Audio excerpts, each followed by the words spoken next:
оё ягон ба фикр кардед, ки нефт, газ ва ангизсанг аз чӣ пайдо шудааст? Агар хоҳед ки дар бораи пайдоиши санг, пайдоиши хок, заминҷунбӣ, вулканҳо, пайдоиши тиллову нуқра ва дигар металлҳои қиматбаҳо ё ин ки иқлимҳо аз барфу борон аз куҷо пайдо мешавад ва чӣ хел мешавад ва анамин клима обуни шавед ва ҳайраки онҳо ман маълумотҳои мухтасар гуфта мегузарам. Ба ҳоли ҳозир бошад дар бораи нефт, газ ва ангишт маълумот хоҳам дод. Ва ман бошам рафтам. Таърихи Замин зиёда аз 4,5 миллиард сола аст. Аз ҳамин ҳисоб бойгариҳои асосие ки ҳозир гуфтам, яъне ки нефт, газ ва ангишт дар давоми миллиардҳо солҳо ташкил ёфтааст. Ин бойгариҳо дар замони мо ниҳоят бойгариҳои гаронбаҳо ба ҳисоб меравад, ки мо дар ҳаёти худ ин чизҳоро бисёр барои худ истифода мебарем ва аз ҳама бойгариҳои лозимӣ ба ҳисоб меравад. Ангизсанг ё ин ки кӯмур мегӯем мо дар забони лаҳҷагӣ, дар давоми зиёда аз миллиардҳо солҳо, яъне ки дар ҳамон даврҳое ки динозаврҳо, мамонтҳо ва дигар ҳайвонҳои азимҷуссие ки зиндагӣ карданд ва ҳамаи онҳо несту нобуд шудаанд, аз ҳисоби мурда рафтани анами организмҳои азимҷусса ташкил ёфтаанд.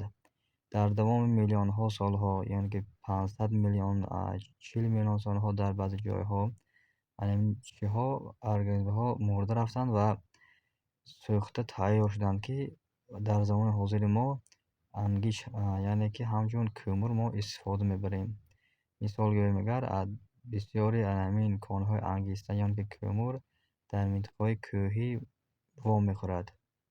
Мисол дар Тоҷикистон дар анамин конҳои фону яғноби айнӣ бисёр анамин конҳои ангистсанг вом мехӯрад. Баъзе анамин конҳои ангишт то ҳоло ҳам тайёр нашудааст, яъне ки баъд аз он ки сӯхта гӯем равад, баъд онро истифода карда мешавад. Олимҳо чӣ хел фаҳмиданд, ки ангистсанг айнан аз анамин боқимондаи ҳайвонҳои азимҷуссаи динозаврҳо ва мамонтҳо пайдо шудаанд.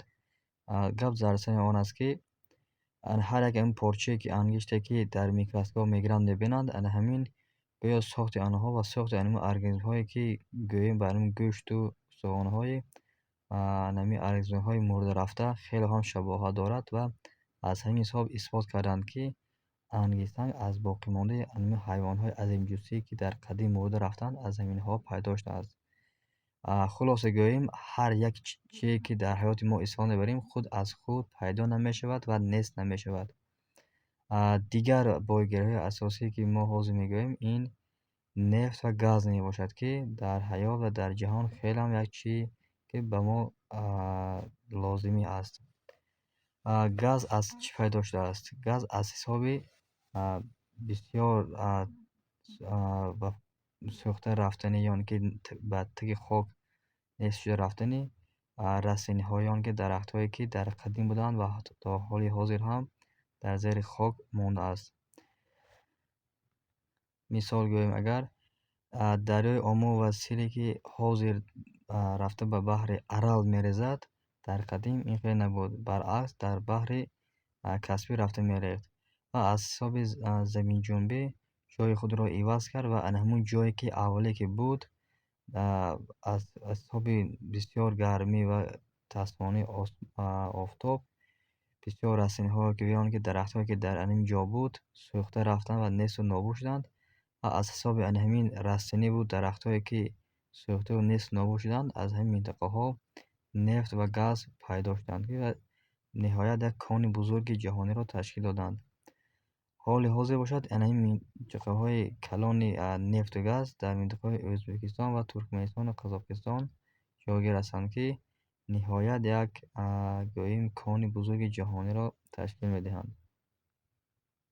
Хулоса гап дар он аст, ки ангистсанг аз ҳайвонҳои қадимии бузург ки мурда рафтанд, аз ҳаминҳо пайдо шуданд ва нефту газ бошад аз растаниву аз дарахтон, ё ин ки буттаҳое ки дар қадим буданд ва зери хок шуданд, аз ҳаминҳо пайдо шуданд.